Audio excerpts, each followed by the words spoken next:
Hi, I'm Angelina, and I'm currently a self-diagnosed autistic. Recently, I had my first psychiatrist appointment in hopes of getting referred to a specialist who can start my formal diagnostic process.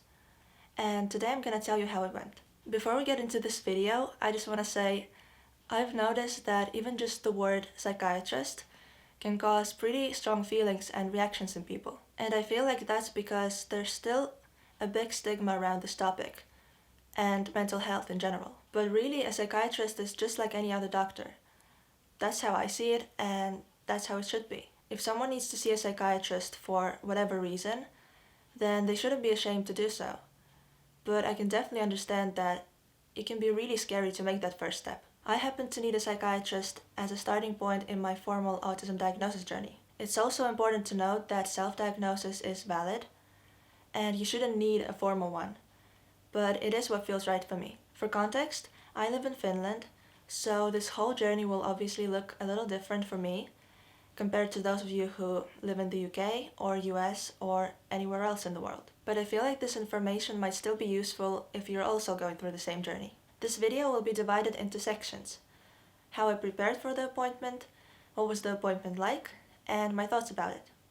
And then at the end, I'll give you a couple of tips. For my appointment, I went to a private clinic because I heard that's the quickest way to get into actual assessment. And that process will take quite a long time from what I've been told, so it's great if I can skip a couple of steps leading up to it. The assessment itself will take place in a public healthcare clinic.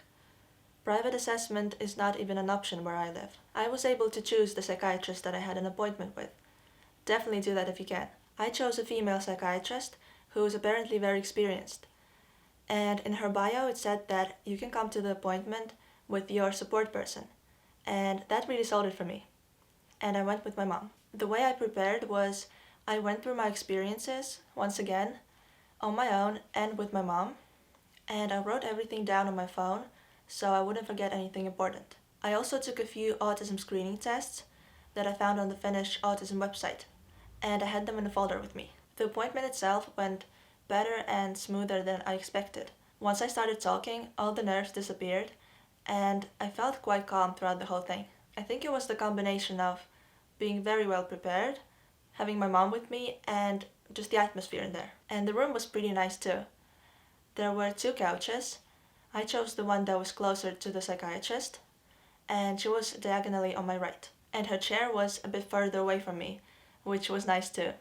It made it easier to speak to her. The appointment was an hour long, and it went by quickly. The conversation was very one-sided.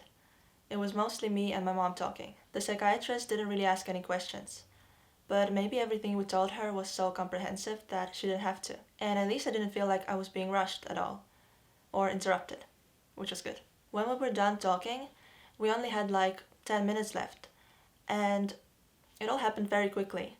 So the psychiatrist said a few comments, and then she turned around to face her computer, and in a matter-of-fact way just started explaining things about the referral. And I turned to my mom and I was like, she's gonna send it. So yes, I got the referral to our local mental health clinic. The referral that this clinic will receive will be empty. That's what the psychiatrist said. So they will not receive any information about me or why I came to the appointment or any of that, which I thought was weird. But the way the psychiatrist explained it was that she doesn't want any information that's not confirmed to be associated with me. I don't really get that, because any other doctor would just write, we're suspecting this, this, and this, and now our plan is this, this, and this. But maybe this is just a psychiatrist thing. I don't know. Anyway, I should receive the letter from the clinic within the next 6 months. I don't remember exactly what will be in that letter, other than the invitation, but that's the next step to look forward to. Overall, the psychiatrist appointment was a good experience. When my mom and I came out of that room, I felt pleased with how everything went. However, there's still this small feeling of disappointment, I guess. First of all, it was weird having to tell so much about my life to a stranger and getting almost no feedback. All the psychiatrist said was that more detailed examination is well justified, but she didn't specifically comment on anything I told her. I guess she didn't want to label me or give me false hope, which is understandable, but still a bit disappointing. Second of all, I didn't really get the feeling that this psychiatrist was very much informed about ASD, even though, according to her own words, she has worked with people with Asperger's. I don't like to use that term, by the way.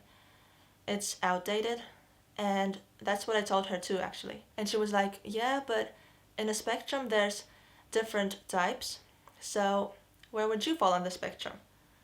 Like, what would you say that you have? And I was like, well, Asperger's syndrome, because I knew that that's what she wanted to hear. And again, she wanted to hear it from me, because she didn't want to label me. And lastly, while the psychiatrist really listened and paid attention to what my mom and I were telling her, I feel like she focused on certain things too much and didn't really get the right impression of me. I don't know, maybe I'm wrong. But I was left with the feeling that I will have to work really hard to prove that my experiences aren't just something that everyone experiences sometimes. In the end, none of this really matters because I got the referral that I needed, which is the main thing. Before I end this video, here are some tips for your appointment. Focus on the experiences from different parts of your life. Your childhood, your teenage years, and also different areas of your life. Like, what were you like at home, at school, at work? And I would say specifically focus on your struggles, difficulties, and what made you different from others. Think of very specific examples. And also it's important to let them know what difficulties do you have right now in your day-to-day life and in different situations. This is actually what I started my monologue with. And just go into the appointment with the mindset of practicing telling your experiences to a professional, because it's not the only time you're gonna have to do that. But there you go. Here was my very first psychiatrist appointment story. Now I just have to wait for the letter and keep figuring out my life. I hope you enjoyed the video. Thank you for watching, and bye.